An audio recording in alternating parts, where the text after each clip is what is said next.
Hello बच्चों। तो बच्चों आज हम करेंगे जो आपके पेपर में मल्टीपल चॉइस क्वेश्चंस आते हैं उनको कुछ क्वेश्चंस को हम डिस्कस करेंगे। जैसे कि लास्ट लेक्चर में भी हमने 30 मल्टीपल चॉइस क्वेश्चंस जो कि प्रीवियस ईयर्स में जो पेपर्स आए हुए हैं उनमें आए हुए हैं, ठीक है। तो आज हम फिर से कुछ क्वेश्चंस को डिस्कस करने जा रहे हैं, ठीक है। तो चलिए स्टार्ट करते हैं। सबसे पहले हम जो 2024-25 में पेपर हुआ था मैथमेटिक्स का, इसका सेट एक्स हमने लास्ट लेक्चर में डिस्कस करा हुआ था। आज हम डिस्कस करने जा रहे हैं सेट वाई। ओके बेटा, सेट वाई और सेट जेड को आज हम डिस्कस करेंगे, ठीक है। तो यहाँ पे क्वेश्चन नंबर 1 में बताया गया है। क्वेश्चन नंबर 1 देखिए क्या है बेटा। क्वेश्चन नंबर 1 है, if determinant of x3 6x is equal to 0, then x is equal to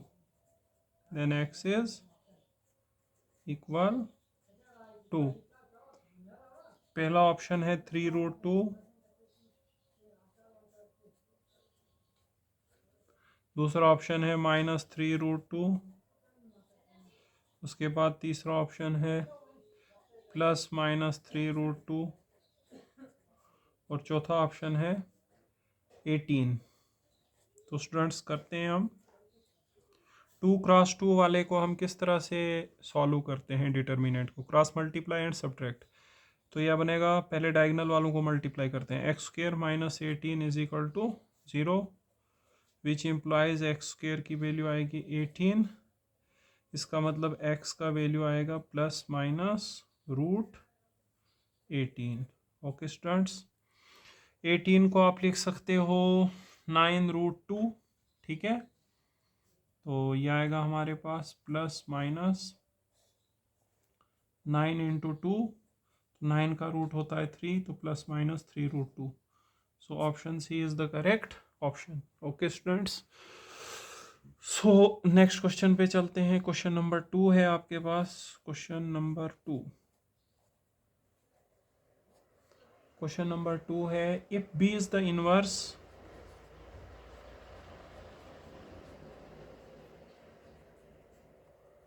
if B is the inverse of the matrix A, then AB is equal to,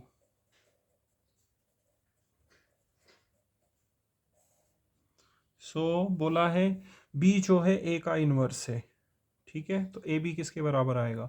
आपको पता है किसी भी मैट्रिक्स को उसके इनवर्स मैट्रिक्स से multiply करेंगे तो क्या आता है, identity matrix. Okay students, so very simple, किसी भी मैट्रिक्स को उसके इनवर्स मैट्रिक्स से मल्टीप्लाई करेंगे तो क्या आता है, आइडेंटिटी मैट्रिक्स। थर्ड क्वेश्चन है, derivative of e⁻⁴ log x with respect to x is, पहला ऑप्शन है x, दूसरा ऑप्शन दिया हुआ है log x, उसके बाद है हमारे पास 1 और फिर फोर्थ ऑप्शन है 0। एक्सपोनेंशियल और लॉगरिथमिक फंक्शन कैंसिल हो जाते हैं, मैंने बताया है, ठीक है। बचेगा यहाँ पे x का derivative with respect to x होता है 1। So third option is the correct option. तो आपको यहाँ पे क्या कंसेप्ट लगाना है, एक्सपोनेंशियल और लॉगरिथमिक फंक्शन एक दूसरे के इनवर्स होते हैं, वो एक दूसरे को कैंसिल करते हैं। बचेगा यहाँ पे x का derivative with respect to x हो गया 1। फोर्थ क्वेश्चन है, सेकंड डेरिवेटिव, सेकंड डेरिवेटिव का मतलब होता है second order derivative. Second derivative of tan inverse x with respect to x is, ठीक है। पहला ऑप्शन है 1/1 प्लस एक्स स्क्वेयर, दूसरा ऑप्शन है -2x/1 प्लस एक्स स्क्वेयर का होल स्क्वेयर, तीसरा ऑप्शन है 2x/1 प्लस एक्स स्क्वेयर, और चौथा ऑप्शन है 2x/1 प्लस एक्स स्क्वेयर का होल स्क्वेयर। तो टेन इनवर्स एक्स का डेरिवेटिव करना है 2 बारी, तो करके ही पता लगेगा क्या आंसर आएगा। ठीक है, सो यहाँ पे टेन इनवर्स एक्स का डेरिवेटिव करते हैं। देखिए d/dx of tan inverse x होता है हमारे पास 1/1 प्लस एक्स स्क्वेयर। ठीक है, तो ये एक बारी आया, तो जो आया उसका फिर से करेंगे तो आएगा ना सेकंड ऑर्डर डेरिवेटिव। ठीक है, नाउ d/dx किसका करेंगे 1/1 प्लस एक्स स्क्वेयर का। सो d/dx of 1 plus X square को ऊपर चढ़ा दो, क्या बन जाएगा -1, फिर कितना आंसर आएगा -1 प्लस एक्स स्क्वेयर की पावर हो जाएगी -2, फिर बेस में 1 का 0, एक्स स्क्वेयर का आएगा 2x। सो -2x/1 प्लस एक्स स्क्वेयर का होल स्क्वेयर। सो ये आंसर आएगा -2x/1 प्लस एक्स स्क्वेयर का होल स्क्वेयर। ठीक है, सो पहली बारी टेन इनवर्स एक्स का डेरिवेटिव होता है 1/1 प्लस एक्स स्क्वेयर, जो आएगा उसका फिर से डिफरेंशिएशन करोगे तो फिर जाके हम बोलेंगे हमने टेन इनवर्स एक्स का सेकंड ऑर्डर डेरिवेटिव किया। तो इसका फिर से करा मैंने, यहाँ पे ये ऊपर चला गया। ठीक है, एक्स रेज पावर एन का होता है n X raise power n -1 और फिर बेस की डिफरेंशिएशन। तो 2 बारी टेन इनवर्स एक्स का करने का मतलब है पहले सेकंड डेरिवेटिव मतलब सेकंड ऑर्डर डेरिवेटिव करना, या फर्स्ट ऑर्डर डेरिवेटिव, इसका फिर से डेरिवेटिव करके जो आएगा उसको बोलते हैं second order derivative. Question number 5 है every polynomial function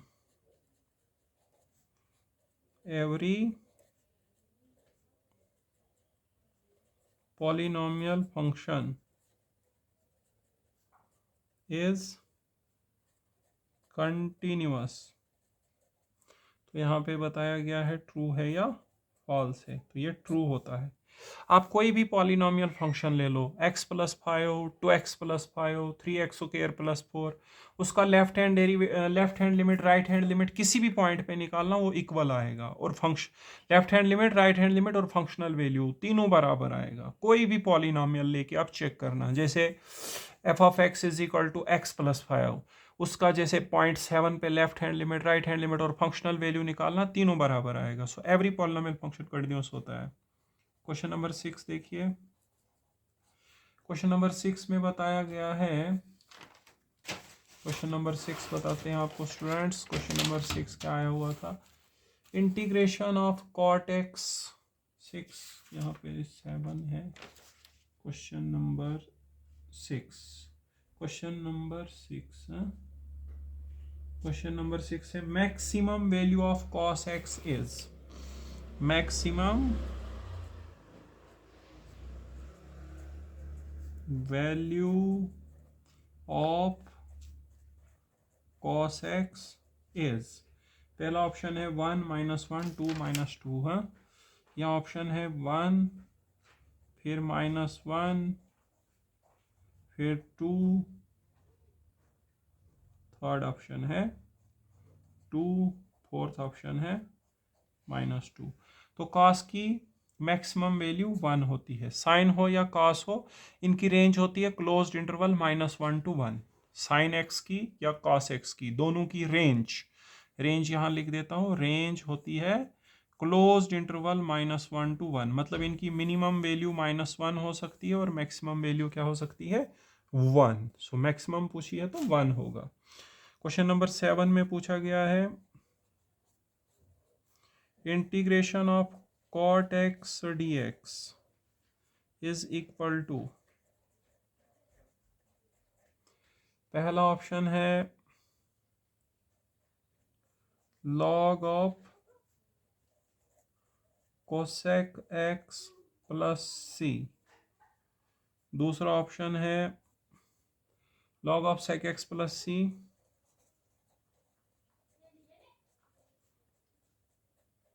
तीसरा ऑप्शन है log of sin x plus C.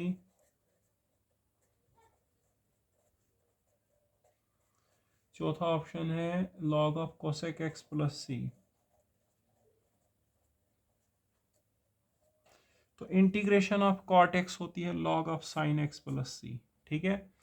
Integration of tan x होती है minus log of cos x plus C या log of sec x plus C, but cot की integration होती है log of sin x plus C, या फिर इसकी integration होती है minus log of cosec x plus C, ठीक है।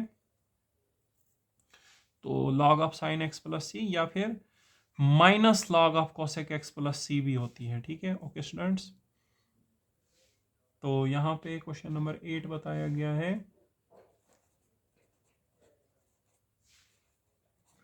क्वेश्चन नंबर 8 है, two lines are perpendicular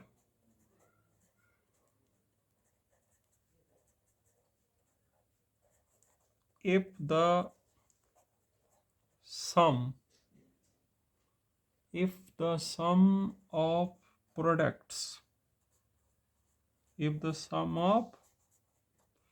products of their direction ratios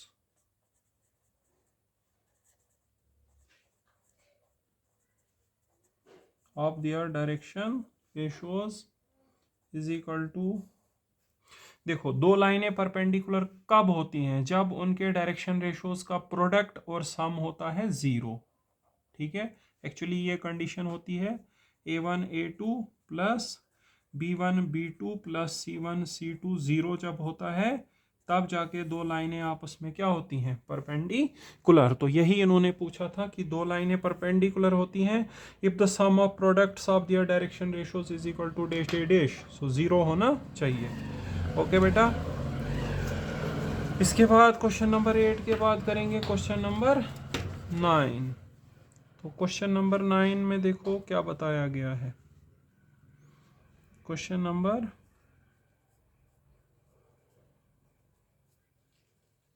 9, projection of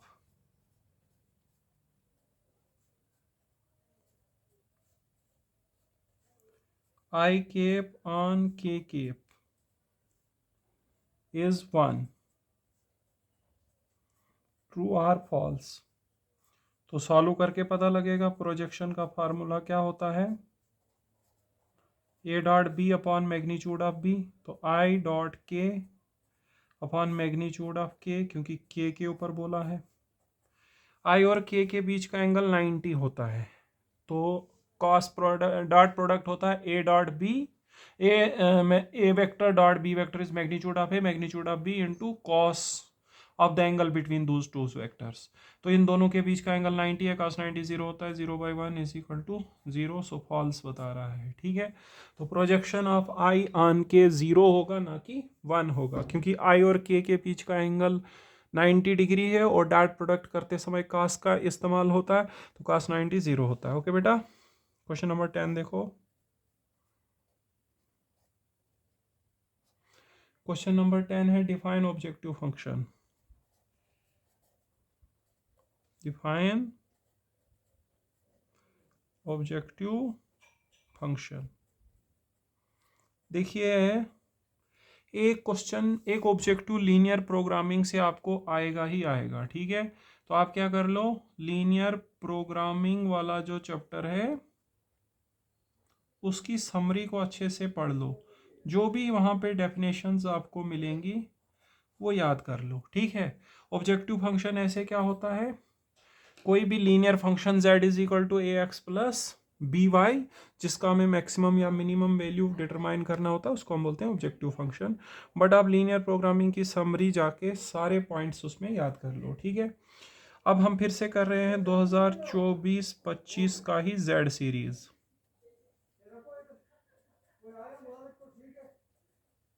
ठीक है। पहले हमने सेट वाई करा था, अब हम सेट जेड करने जा रहे हैं। यहाँ पे क्वेश्चन नंबर 1 देखिए क्या दिया हुआ है। इसमें है if determinant of x 6 minus 2 4 is equal to 4. Then x is equal to a है -2, b है 2, c है 6, d है 4. तो यहाँ पे x की वैल्यू हमें निकालनी है. इस डिटरमिनेंट को कैसे सॉल्व करेंगे? ये आएगा 4x प्लस 12 is equal to 4, which implies 4x is equal to 4 minus 12 minus 8, 4 2 जार 8 हो गए. इसका मतलब x की वैल्यू क्या निकली? -2. So option A is the correct option. ठीक है, इनको करना होता है मल्टीप्लाई और इनको भी बीच में माइनस होता है फार्मूले का. ठीक है बेटा. क्वेश्चन नंबर 2 देखो. क्वेश्चन नंबर 2 में बताया गया है a square matrix is singular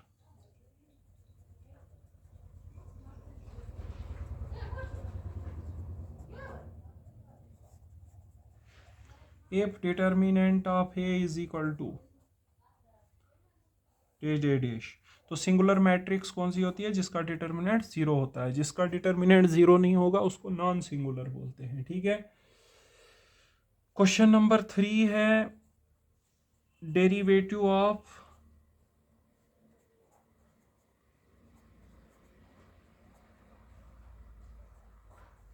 e raised to power log x, log of sin x है, sorry, e raised to power log of sin x with respect to x is, यहाँ पे है पहला option cos x, दूसरा option minus cos x, तीसरा option sin x और चौथा option minus sin x. तो देखो एक्सपोनेंशियल और लॉग कैंसिल होकर साइन बचेगा. साइन का डेरिवेटिव तो कॉस होता है. सो हमारे पास इसका डेरिवेटिव क्या आएगा? कॉस एक्स, क्योंकि एक्सपोनेंशियल और लॉग कट जाता है. साइन बचा, साइन का डेरिवेटिव हो गया cos. Okay students, fourth question करते हैं. क्वेश्चन नंबर 4 है हमारे पास. इसमें लिखा है सेकंड डेरिवेटिव ऑफ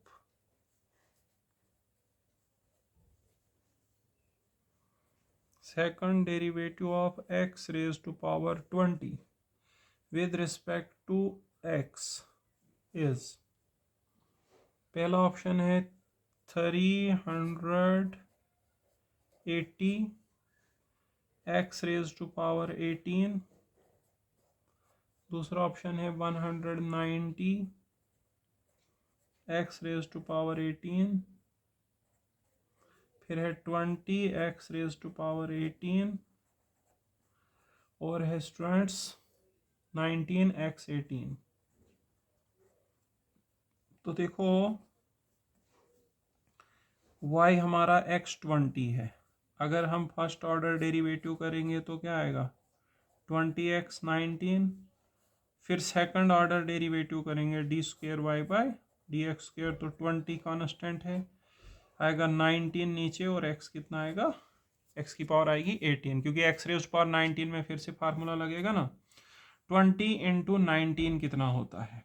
20 इंटू 19, 900 9 2 ज़ार 18, 0208, 380 into x raise to power 18. So A is the correct answer. ठीक है. तो स्टूडेंट्स ये था क्वेश्चन नंबर 4. क्वेश्चन नंबर 5 देखो बेटा. क्वेश्चन नंबर 5 में बताया गया है द फंक्शन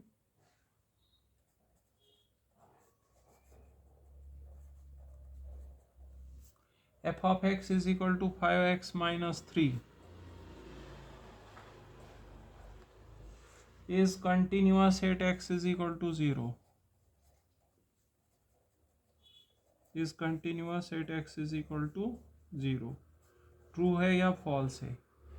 तो ये तो पॉलिनॉमियल फंक्शन है, पॉलिनॉमियल फंक्शन तो हर पॉइंट पे कंटिन्यूअस होता है, तो कोई दिक्कत नहीं है, ट्रू है ये।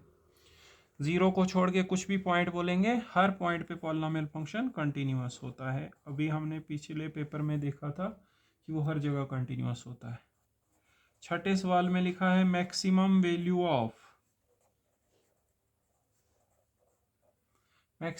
Of sine of 2x plus 5 इज, साइन ऑफ 2x प्लस 5 की मैक्सिमम वैल्यू क्या आएगी? पहला ऑप्शन है 5, दूसरा ऑप्शन है 4, फिर है 6, उसके बाद है 7। तो देखना पड़ेगा। देखो सबसे पहले हमारे पास हमें यहाँ पे देखना है maximum value of sine of 2x plus 5 का, ठीक है। तो साइन का मैक्सिमम वैल्यू हमारे पास क्या होगा, ठीक है।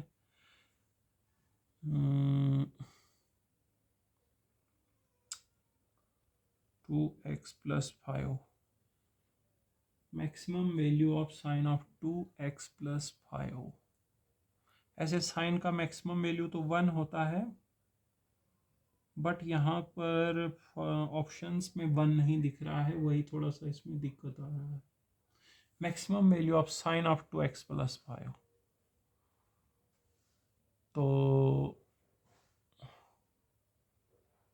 साइन x की वैल्यू मिनिमम होती है -1 और मैक्सिमम होती है 1। तो मैक्सिमम वैल्यू तो 1 होती है, यहाँ ऑप्शंस में दिया नहीं है, इसको हम लास्ट में और डिस्कस करेंगे, अभी नहीं आ रहा है ये, ठीक है। क्वेश्चन नंबर 7 देखिए। क्वेश्चन नंबर 7 है students, integration of sec x dx is equal to,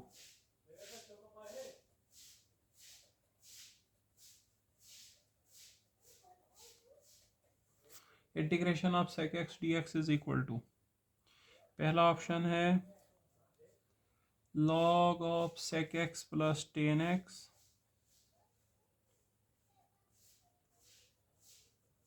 plus c, दूसरा ऑप्शन है students log of sec x minus tan x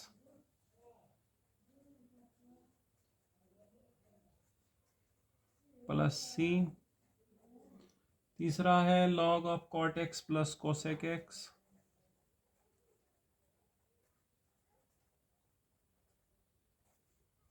plus c, और चौथा है log of cot x plus cosec x plus c, तो हो गया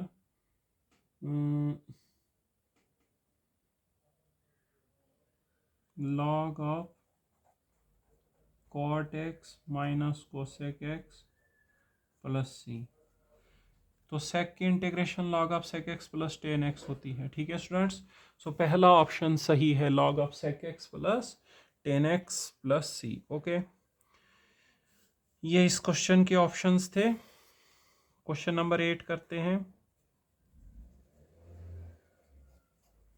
question number 8 है, if lines are intersecting, if lines are intersecting, then shortest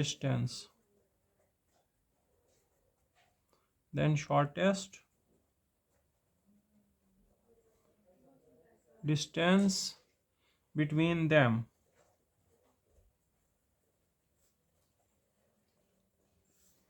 is equal to. तो देखो अगर लाइंस इंटरसेक्टिंग होंगी तो उनका शॉर्टेस्ट डिस्टेंस तो ज़ीरो होगा, क्योंकि देखो इस तरह से कट करेंगे ना, तो उनके बीच का मिनिमम डिस्टेंस तो कुछ रहा नहीं ना, यहाँ पे तो वो मीट कर रही हैं, तो उनके बीच का मिनिमम डिस्टेंस ज़ीरो रहा, ठीक है। उसके बाद क्वेश्चन नंबर 9 है, projection of I cap plus J cap on I cap minus J cap is 0 true या false?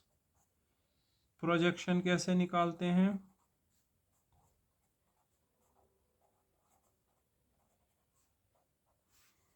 Projection A dot B upon magnitude of P, इन दोनों का डॉट कर लो पहले। 1 × 1 हो गया 1, +1 × -1 अपॉन मैग्नीट्यूड ऑफ बी, वो आएगा √1² प्लस -1²। सो ये आएगा 0/√2 which is equal to 0। So true है। Projection of I K upon जे के पाएगा 0। पहले ऊपर इन दोनों का डॉट करना है। आई के पीछे 1 है, 1 × 1 1, जे के पीछे क्या है 1, और यहाँ है -1, 1 × -1 -1। ठीक है। और क्वेश्चन नंबर 10 है, डिफाइन फिजिबल रीजन। ठीक है, तो फिर से आप क्या करेंगे, समरी चेक करेंगे लीनियर प्रोग्रामिंग यूनिट की, और उसमें जितनी भी डेफिनेशंस दी हैं सब याद करेंगे। ठीक है। ऐसे फिजिबल रीजन होते हैं किसी लीनियर प्रोग्रामिंग प्रॉब्लम में, जो कॉन्स्ट्रेंट्स दिए होते हैं उनका जो ग्राफ होता है उसमें जो कॉमन रीजन होता है उसको बोलते हैं फिजिबल रीजन। ओके, ये हमने किया 2024-25 का सेट जेड। अब हम करेंगे 2023-24, मतलब 24 में जो पेपर आया था, ये तो 25 वाले थे। 2023-24 का सेट जेड करेंगे। ठीक है, तो यहाँ पे क्वेश्चन नंबर 1 देखिए दिया हुआ है, इनडिटर्मिनेंट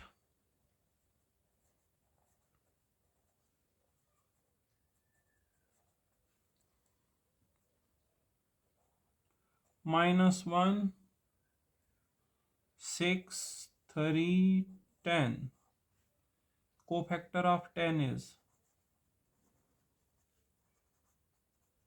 कोफैक्टर ऑफ 10 इज, पहला ऑप्शन है यहाँ पे 1,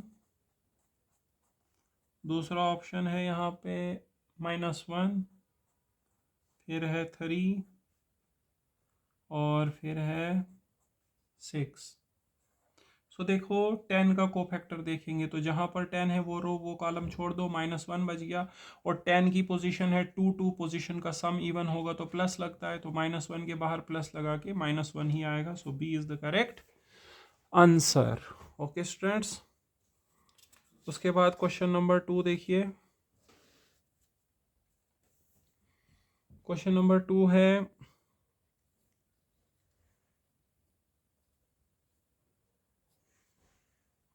if matrix B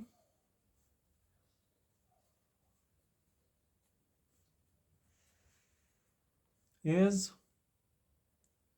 inverse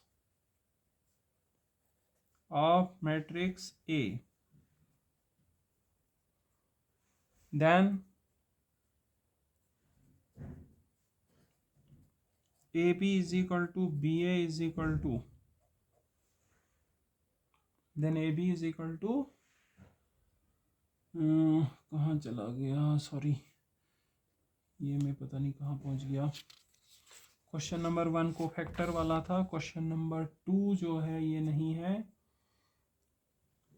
sorry ये किसी और का लिख लिया मैंने, सॉरी स्टूडेंट्स। क्वेश्चन नंबर 2 है, इसमें if A and B are two matrices, if A and B are two matrices,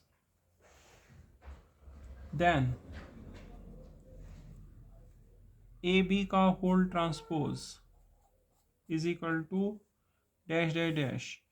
तो AB का होल ट्रांसपोज आपको पता है किसके बराबर होता है, B transpose into A transpose. ठीक है। ओके स्टूडेंट्स, क्वेश्चन नंबर 3 देखिए, ऑर्डर ऑफ डिफरेंशियल इक्वेशन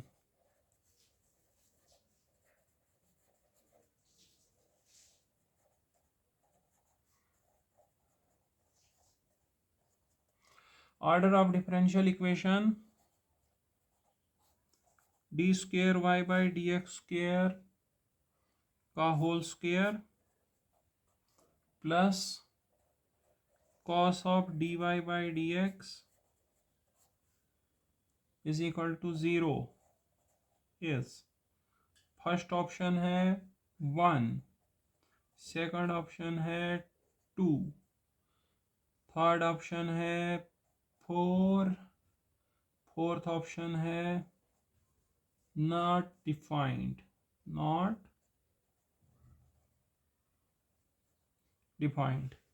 तो ऑर्डर होता है सबसे बड़े डेरिवेटिव का ऑर्डर, तो सबसे बड़ा डेरिवेटिव इसमें सेकंड ऑर्डर वाला है, तो ऑर्डर आएगा कितना 2, ठीक है।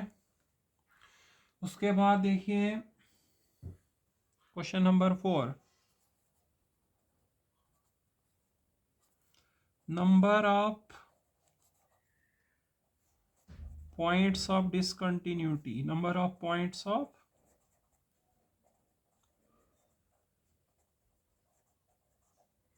discontinuity of the function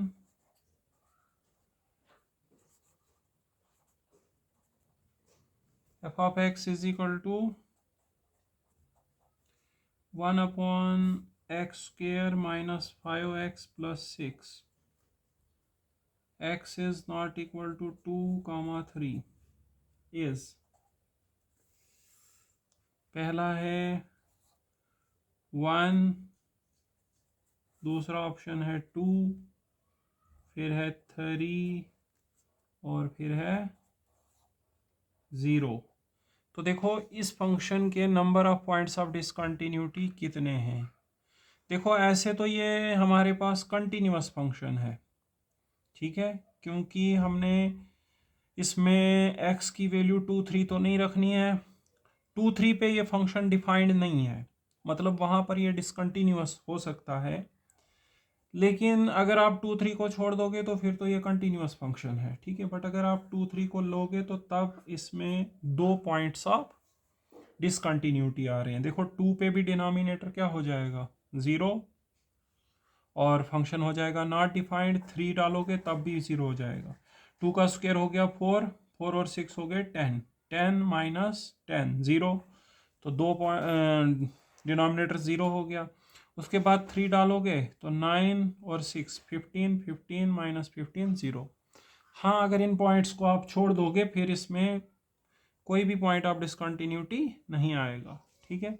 but ऐसे अगर 2, 3 को देखें तो उस हिसाब से इसमें फंक्शन 2 पॉइंट्स पे डिफाइंड नहीं है, तो विट मीन्स इसके 2 पॉइंट्स ऑफ डिसकंटिन्यूटी होंगे, ठीक है। उसके बाद क्वेश्चन नंबर 5 देखिए, क्वेश्चन नंबर 5 है हमारे पास,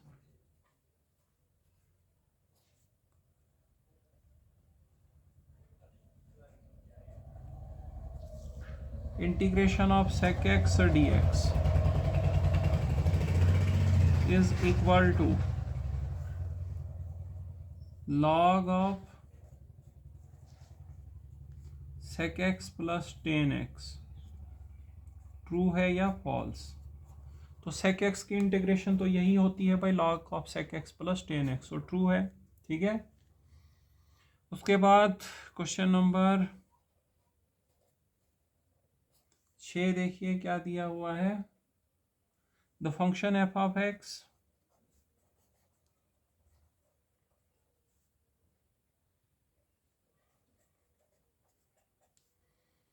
x is equal to 2x square minus 3x is decreasing for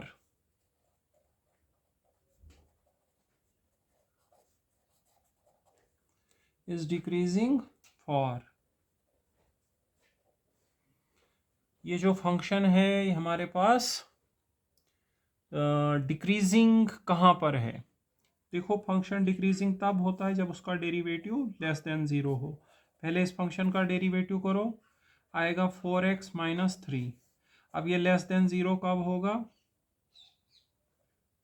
जब हमारे पास 4x इज लेस देन 3 होगा, मतलब x इज लेस देन 3/4 होगा। सो लेस देन 3/4 आएगा, माइनस इन्फिनिटी टू 3/4। इस इंटरवल में हमारा फंक्शन क्या होगा, decreasing. Open interval minus infinity to 3/4, यहाँ पे हमारे पास फंक्शन क्या होगा, यहाँ पे फंक्शन होगा हमारे पास डिक्रीजिंग। ठीक है, तो स्टूडेंट्स हमें बताना था कि ये फंक्शन कहाँ पे डिक्रीजिंग है। इसका डेरिवेटिव जब हमने करा तो यहाँ पे आया 4x-3। ठीक है, तो डिक्रीजिंग के लिए हमारे पास डेरिवेटिव क्या होना चाहिए, लेस देन 0। ठीक है, तो यहाँ पे आएगा 4x is less than 3 which implies x is less than 4। तो इसका मतलब कौन से इंटरवल में डिक्रीजिंग आएगा, लेस देन 3/4 आएगा, माइनस इन्फिनिटी तक। So minus infinity to 3/4। Okay students, उसके बाद क्वेश्चन नंबर 7 देखो। क्वेश्चन नंबर 7 है derivative of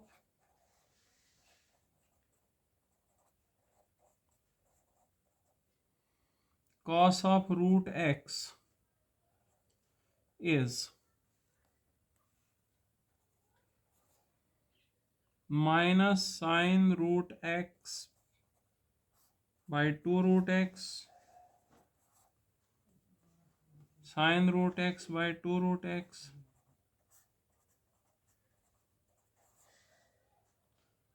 2 root x cos root x और फिर दिया हुआ है 2 root x sin root x।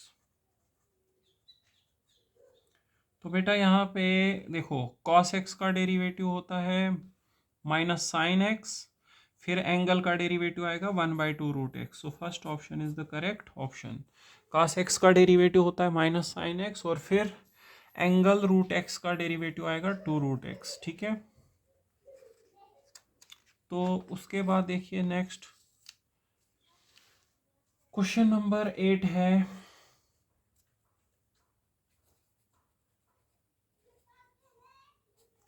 Direction cosines of z axis are.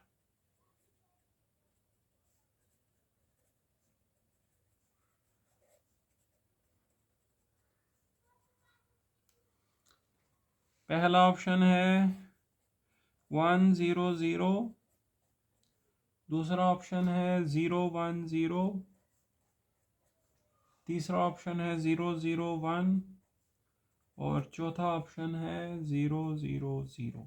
ठीक है, तो डायरेक्शन कोसाइन z एक्सिस के, तो z एक्सिस के डायरेक्शन कोसाइन होते हैं स्टूडेंट्स 0 0 1, क्योंकि z एक्सिस x के साथ एंगल बनाएगी 90 तो cos 90 0 होता है, y के साथ भी एंगल बनाएगी 90 तो cos 90 0 होता है, और अपने आप के साथ 0 एंगल बनाएगी तो cos 0 1 होता है। ठीक है, क्योंकि डायरेक्शन कोसाइंस होते हैं किसी भी लाइन के, वो जो एंगल बनाती है positive direction of X Y and z axis के साथ, उसका cos करना होता है।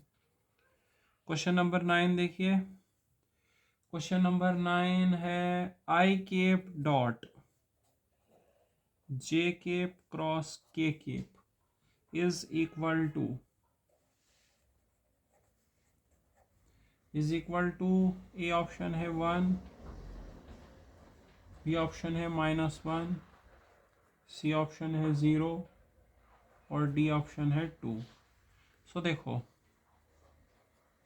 I cap dot J cap cross K cap करना है हमको। ये आया जे केप, ये के केप, ये आई केप, जे क्रॉस के करके आई आता है। ठीक है, देखो इस सर्कल में जब तक आप क्लॉकवाइज चलोगे ना तो नेक्स्ट आंसर आता है।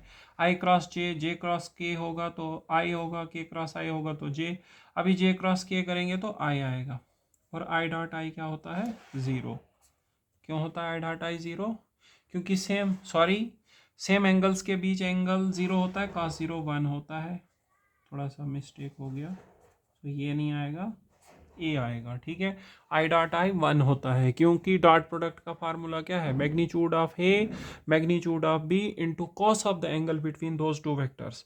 तो सेम वेक्टर्स के बीच का एंगल तो 0 है और cos 0 की वैल्यू 1 होती है। ठीक है, और क्वेश्चन नंबर 10 में बताया गया है define linear programming problem. Define linear programming problem. तो लीनियर प्रोग्रामिंग प्रॉब्लम फिर से क्या देखेंगे, समरी किसकी, लीनियर प्रोग्रामिंग चैप्टर की समरी में जाइए, सारी डेफिनेशंस याद करिए। ठीक है, ऐसे लीनियर प्रोग्रामिंग प्रॉब्लम कौन सी होती है जिसमें हमें ऑब्जेक्टिव फंक्शन का मैक्सिमम और मिनिमम वैल्यू देखना होता है।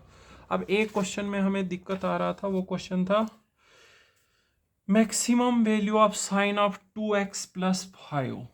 तो maximum value of sine of 2x plus 5 जो है वो क्या होगा। ठीक है, तो साइन का मैक्सिमम वैल्यू तो 1 होता है, यहाँ कहीं ऑप्शन दिया नहीं है, हो सकता है मैंने गलत लिखा हो यहाँ पे। ठीक है, तो यहाँ कुछ बता नहीं सकते हैं। ठीक है, इसका आंसर ऐसे 1 होना चाहिए, तो यहाँ पे मैं खुद ही लिख देता हूँ ई ऑप्शन 1। ठीक है, बाकी मैं इसको फिर से देखूंगा और आपको नेक्स्ट लेक्चर में इसके बारे में बताऊंगा। ठीक है, एक क्वेश्चन के बारे में और बताता हूँ। हमारे पास क्वेश्चन है यहाँ पर, जिस ये number of points of discontinuity of the function F of x. अब देखिए यहाँ पर ये जो फंक्शन है, इस ये डिसकंटिन्यूअस वहाँ होगा जहाँ डिनोमिनेटर की वैल्यू जीरो होगी, क्योंकि जब डिनोमिनेटर जीरो होगा तो फंक्शन की वैल्यू क्या हो जाएगी, नॉट डिफाइंड। कंटिन्यूअस होने के लिए लिमिट एग्जिस्ट करनी चाहिए और वो फंक्शनल वैल्यू के बराबर होनी चाहिए। अब देखो क्या है कि ये दो पॉइंट तो हमें इसकी डोमेन में लेने ही नहीं है, ना 2 और ना 3। तो अगर हम उस हिसाब से देखें तो इसमें कोई भी पॉइंट ऑफ डिसकंटिन्यूटी नहीं है। ठीक है, इसमें जो number of points of discontinuity है वो जीरो है। वो कैसे, देखो कंटिन्यूअस फंक्शन वो होता है जो अपनी डोमेन पे, अपनी पूरी डोमेन पे कंटिन्यूअस हो। तो इसकी डोमेन तो आएगी ना R-2, 3। तो वहां पर अगर आप चेक करोगे तो सभी पॉइंट्स पे क्या निकलेगा, कंटिन्यूअस। हाँ, अगर इस फंक्शन को एवरीवेयर कंटिन्यूअस चेक करा जाए, मतलब पूरी रियल लाइन पे चेक करा जाए, फिर इसकी नंबर ऑफ डिसकंटिन्यूटीज 2 हो सकती हैं पूरे आर पे अगर बोलेंगे चेक करने के लिए। ठीक है, क्योंकि आर में तो ये 2, 3 भी आएगा। बट यहाँ क्वेश्चन में लिखा है ना x is not equal to 2, 3, तो इसका मतलब इसकी डोमेन है R-2, 3। अपनी डोमेन में तो ये कंटिन्यूअस है। ठीक है, क्योंकि डिसकंटिन्यूटीज इसकी 2 और 3 हैं, बट उनको तो पहले ही रिमूव कर दिया गया है इसकी डोमेन से। ठीक है, उस हिसाब से इसमें नंबर ऑफ डिसकंटिन्यूटीज क्या आएंगी, 0। बट ऐसा क्वेश्चन हमें पिछले लेक्चर में भी एक था, मैं देखता हूँ अगर यहाँ पे मिलेगा मुझे। एक मिनट देखो, ज़रा दिखाता हूँ आपको अगर वो मुझे मिलता है।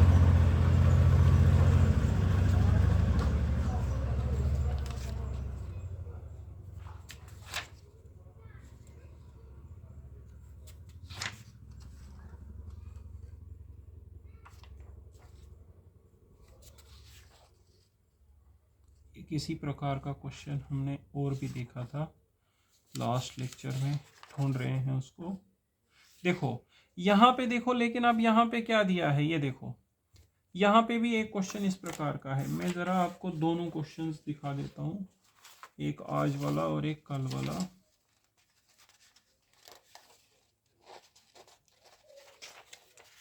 आज वाला तो पता नहीं कहाँ चला गया, चलिए ये देखते हैं। अब देखो यहाँ पर भी इस तरह का क्वेश्चन है, number of points of discontinuity of the function comma x is not equal to 5। अब यहाँ पे भी ऑप्शन 0 होना चाहिए था, लेकिन वो है ही नहीं, क्योंकि देखो इसकी डोमेन आएगी R-5। 5 पे तो ये डिफाइंड है ही नहीं ना, और इन्होंने बोला भी है 5 नहीं लेना है। तो जब 5 लेना नहीं है तो ये फिर कंटिन्यूअस फंक्शन निकलेगा अपनी डोमेन में, मगर मतलब इसकी number of points of discontinuity 0 होने चाहिए थे, 0 ऑप्शन है ही नहीं। इसका मतलब ये पूरे आर पे इसको चेक कर रहे हैं। अगर पूरे आर पे देखें तो फिर हमारे पास इसकी एक डिसकंटिन्यूटी आएगी, कौन, 5। या तो फिर इनको यहाँ पे ऑप्शन देना भूल गया है। ठीक है, ओके स्टूडेंट्स, मैं आपको डिस्कस करके फिर से बताता हूँ वो पेज अगर मुझे मिलता है जो हमने पहले एक क्वेश्चन बताया था आपको।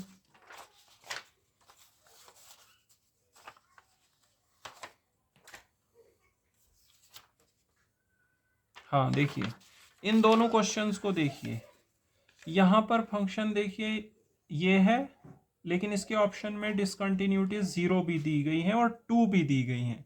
यहाँ पे 0 दिया ही नहीं है। देखो कंटिन्यूअस फंक्शन वो होता है जो अपनी डोमेन के सभी पॉइंट्स पे कंटिन्यूअस है। अब इसकी डोमेन है r-2 3, क्योंकि 2 3 पे तो ये फंक्शन डिफाइंड ही नहीं है, तो डोमेन होती है set of all those real numbers for which function is defined. तो अपनी डोमेन में तो ये कंटिन्यूअस है, उस हिसाब से इसके नंबर ऑफ डिसकंटिन्यूटीज कितनी आएंगी, 0, कोई डिसकंटिन्यूटी नहीं है। वैसे ही इसकी डोमेन है r-5, तो कोई डिसकंटिन्यूटी नहीं है, फिर इसके ऑप्शन में 0 होना चाहिए था, 0 नहीं है। ठीक है, तो विद द रिजल्ट हमने यहाँ 1 चूज कर लिया था, क्योंकि कुछ ना कुछ तो चूज करना है, या तो सवाल ही गलत है। ठीक है, तो एक्चुअली क्या है कि अगर डोमेन में देखा जाए, अपनी अपनी डोमेन में ये दोनों फंक्शन कंटिन्यूअस हैं, तो इनका 0 आएगा नंबर ऑफ डिसकंटिन्यूटीज। ठीक है, बट अगर देखा जाए पूरी रियल लाइन पे, तो वहाँ पे फिर जैसे ये 2 3 पे डिफाइंड नहीं है, ये 5 पे डिफाइंड नहीं है, तो इसकी 1 डिसकंटिन्यूटी, इसकी 2, बट इसमें 0 दिया है ऑप्शन, तो मेरे हिसाब से इसमें 0 ही आना चाहिए, और इसमें ऑप्शन नहीं दिया है 0 वाला, तो 1 ले लेंगे। ठीक है, ओके स्टूडेंट्स, तो इस लेक्चर में हम इतना ही पढ़ेंगे, मिलते हैं नेक्स्ट लेक्चर में। Thank you students.